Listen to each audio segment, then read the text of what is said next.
city and what's going on. I think, correct me if I'm wrong, Councilman Jefferson, that is what one of the issues that I'm having is the fact that we're not getting information and people are telling us what's going on. Basically, is what's doing this. And I'm finding out the same way. You're finding out the same way, yeah, I know. There's a lot of things. Yes. Sometimes it's scuttlebutt, you know, Yes. because the economic development group out of the county, they do have meetings, and a lot of times they are held to secrecy based on certain companies, corporations coming in, and so they'll call it the Daisy Corporation's going to do something, you know, that's just their code name for it. So I'm in the dark on a lot of those things too, but some people, knowing some other people, right, you know, they'll tell you, and some, I know we supposedly were going to have a Bono's barbecue here for years. Well, we don't have it, but I did hear we're getting a Chick-fil-A, so you know, wait till we see. You know, that's my situation. So a lot of times I'm finding out about the same way you are, but as far as reports from my department heads, I want this to be a transparent operation, and if you feel like they need to make a small report during each meeting, I don't have a problem with that. I'll kind of follow up on that a little bit, just because I'm on the TDC board and stuff. And you know, when they start talking about, you know, development and stuff like that, just because somebody's coming to talk doesn't mean they're necessarily coming or they're not coming. They've just started the process to look in our area, and you know, and some of these companies are multi-billion-dollar companies, and they're gonna check us out before they decide to go forward with the decision. So and that's, you know, you just have to kind of understand that that's what they do. They don't just say, hey, Live Oak's a nice place and a bunch of nice people there, I'm going to start a business. They really research it. And I think that's kind of a lot of times, just because somebody's coming and talking to us doesn't mean they're actually coming. Or if they don't jump, that they're not coming. So I think it just needs to. Yes, sir. Mr. President, I get a lot of calls and texts too, and they think the mayor should know everything. So I don't a lot of times, but I do enjoy going to, for the last 12 years, going to the Cracker Barrel we have out here. Yeah. That people tell us. Yeah. And so you have to be a little careful about what you hear. But just know that they're doing their homework before they come here. And it can take years. They're secretive about it because they don't want their competition to know they're looking at Live Oak. Absolutely. Right, but the thing is that they look at not just the city itself, they're looking at your school grades, they're looking at more than just one thing, your workforce. So it's lots of things that they put into your housing. They look at quite a bit before they decide to come in here. And if we want to grow, we want the city of Live Oak to actually grow, these are some things that we really truly need to work on. And it's very important that we do these things. I won't get into that, let's soap opera. Council, I'm going to put forth a motion, so we don't have any objection from our city manager, that offer motion that our department head bring a brief monthly report before this board and kind of give us an idea of what's going on in the department. That's my motion. Say that they come in person or send a report, how you want it? I'm sorry. No, you're fine. Well, We got a motion for that. So if somebody wants to second it, then we can have a discussion. Oh, okay, well, okay, I'll second it. I'll second the motion. Typically, all my department heads are going to be at every meeting. So whether you want the, you know, the early meeting in the month or not, you know, I think they need enough time after the last month together information to be able to give a good report. Yes. So I would say my thoughts would be that probably the second meeting of the month would be a better meeting for them to get their information. Well, You saying a call meeting? In a call meeting. Oh, I'm sorry. I'm getting a bunch of things as far as meetings confused about my meeting. So we'll have it, but the later it is, the better it is for them to get their information. Okay. We'll be fine. okay, so like a discussion, we have a motion and a second. This is a discussion. I would say the way our city government is set up, that They go to the city manager, and the city manager gives us the information. So that's kind of how it's set up, and that's how it's been done for years. And that's just kind of, you know, what I think we should continue doing. I would just encourage meetings with Mr. Sessions, you know, and inform your constituents with, you know, what he tells you, because he's the city manager. Well, since I made the motion and second made, we go ahead and vote on it. Okay. All right. Well, let's take the motion then. Before we make the motion, Yes. are you, to clarify what I need to know, are you asking that the department heads come in person to the meetings once a month? That's the motion. Is that what you're asking? Yes. It was my mistake, I was thinking about the CRA meeting too, that's why I was thinking twice at one time. Mhm. And then I'm in a lot of meetings, so we have one meeting, one trip with the city, So, they're usually all here. So then, so you want to Sure, show us no the problem. podium? Okay, there you go, let me make a, okay, I agree, okay. If they're here already in Mr. Session, if the head department's already here, just come up to the podium and say, hey, I cut 15 yards this Yeah. month, or I whatever. don't have a, you know, right now, JL could talk about Hurricane Idalia for 2 hours, you know, and so could I, but we're not gonna do that tonight. So, but, you know, just a brief description of what's going on in the last month is good for everybody sitting in the audience. Thank you, okay, I agree. So, Brief. Okay. Brief, And I disagree, so I say no. okay, I And agree. so the motion passes Yes. 2-1. yes. Okay, that it? Okay, 5C. Ms. Owens? Mine is, you know, this is my pet peeve about HR. This is my pet peeve about HR. I still think that every business needs an HR person, especially when you start talking about dealing with different departments, like you were saying, different departments. So they need an HR person, a head person to go to. I'm aware that we had Mrs. Session who is an intern for the city of Live Oak, and I know Miss Joanne. Like I told her the other day when I called, I said, Miss Joanne, I call you because you know everything, you know. And I know that there's certain people, and JL, I overlook you, but there are certain people, but we need a HR person that these people can go to, and Mr. Larry can go to and says, okay, you handle this, to take some of the pressure off of him when it comes down to HR issues and problems. This is the first place I ever worked to that there wasn't an HR department. You need somebody you need to go to. Besides, if I have a problem with Mr. Session, I need an HR person that's going to step in and going to negotiate what's going on, and I can go to them and I can talk to them and say this and that and this and whatever. But if Mr. Session is the HR person, I can't go to him with my problem, because to me that's where. Oh, Mr. Session, I talked to you about our problem. We're not it. But what I'm saying is, the employees need an HR person. They need somebody that they can go to and they can handle it on the lower level, and we can knock out some of the issues that we have at the lower level. It won't get to up here where it's a scheme, you know, to take care of it. And that's my thing with HR.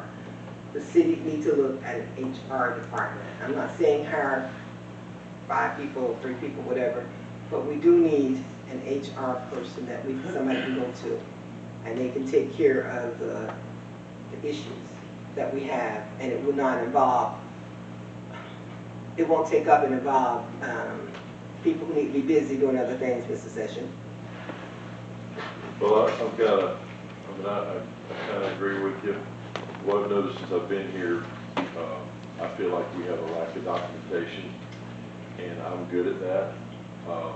And so, in the future, if y'all want me in January, I have a way that I've used for almost 40 years to document everybody exactly the same and hold everybody accountable exactly the same, so that there's no perception of favoritism and things like that. I've been called a hammer in the past, but holding people accountable is being called a hammer. That's just the way it is. So I have a way to do that and improve it. So before we hire an HR director or something, I think if I get all the department heads on this system that I want to do, it will alleviate a lot of those misconceptions and bad perceptions among employees about how different people are treated.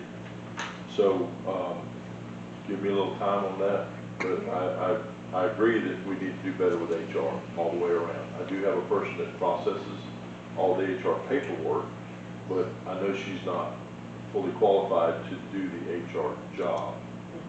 That's why I'm the hire and fire person. But if I get this process lined up, then you'll see, and it'll probably upset a few people being held accountable, but that's just the way I've always operated, and it always turns out for the best, because in the end, everybody realizes they're treated the same. So that's what I want to do. So City manager, work on it. Mr. Sessions, how this process, can you share this, what you have, or Well, not at the stage of sharing you know, I this hate, process? I brought it from UPS. I mean, I did it for 30 years at UPS dealing with the Teamsters Union. And if the Teamsters Union is okay with the way I documented, you know, there's 180,000 UPSers that follow the same rules. And they were documented the same way that I would bring to the cities.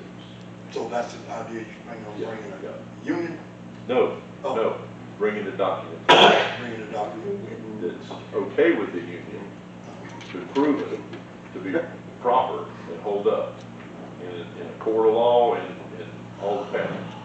So never lost a case, and it's all because I had the documentation. Not that I wanted to bring a case, but sometimes you do. So you'll be about ready by, after you come on board around about March? No, it'd take me about 2 weeks. 2 weeks. Oh, wow. All right. All right. We'll see. Come back before the board, okay? All right, we good with that? We're good, we're good. Okay. Oh, that's right. Okay, right, in addition to that one, we'll call it D. Five, yeah, 5D, the homeless. Homeless, we call it homeless. We have so many homeless people here in California County, not just the city, but they're coming to the city, living in the city because it's more convenient for them. And it's a big, big issue. It's not just in one district, but it's in all the districts. And it's beginning to be a nuisance to lots of people. And what can we do? I noticed I've been sort of doing some homework about homelessness, what they're doing in different counties, especially in the smaller cities. They do have shelters that people can go to. And I know we don't have a soup kitchen here. We don't have a shelter, we don't have a soup kitchen. Has the city ever thought about doing something for the homeless? I know the liabilities, I checked into the liabilities that, and then what it's going to take, you got to have quite a bit. But reality set in. LIGO we need to do something for the homeless. Some of them are homeless because they want to be, and there's others because of mental illnesses, and there's others because they just can't afford anything else. Well, and some of them are even have shelter, but no lights, no water, and unable to pay the bill or have a water terminal and all of that. And I totally agree, we do need a shelter here. I don't know what our grant writer wish she could come up with a grant to try to help us, because the larger we grow, then these issues are going to become larger, just the same as crime. I think the chief can attest to that. You know, you might start here small, but as you grow, expect crime. We can look right next door, called Lake City, and find out there's about a murder over there a week. And we remember years back, you know, it was hardly unheard of. But because they have grown over the years, infrastructure, businesses, housing, and all of that, then crime comes along with all of that. I'm not a law enforcement expert, but I think the chief can attest to that. But we've got to be prepared before the storm get here on some things. If you talk about homeless, look at our school system. They can go along the book. Some of these kids who are misplaced and live with aunt, grandmama, and uncle, and all of that, and not live with the parents, because the parents might be behind bars in jail and all that, but they still considered according to the school system. that they are homeless. So, yes, getting more housing, and I'm just, Council, you be talking about that more, but getting more houses and all of that, but she gonna be talking about affordable stuff. But a shelter would be one relief and a mechanism to try to get something done. And there's some other folks out there that don't care if they got money coming in. They're content with being outside, living like they're living, and don't want responsibility or anything else that comes along with being a responsible person. I've seen too many homeless folks around McDonald's, VHS, iPad, packs of cigarettes, cell phone, but do not want that responsibility of having a house, taxes, utilities, none of that stuff. I feel that way, to be honest with you.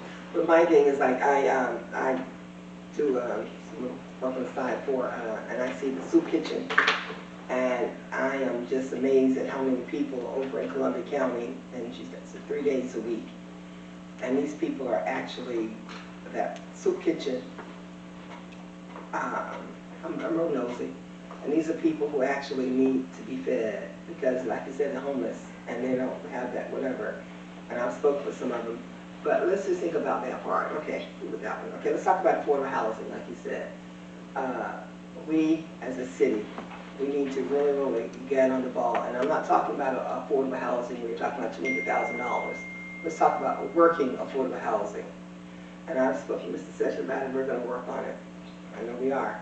But we here in the city of Live Oak, we need affordable working houses. Because I don't know who's making, I don't know who all making $200,000 a year, but there's very few people that I know that lives in the city of Live Oak with salaries like that. And even when it comes down to basic jobs, the average job around here is $40,000, $45,000.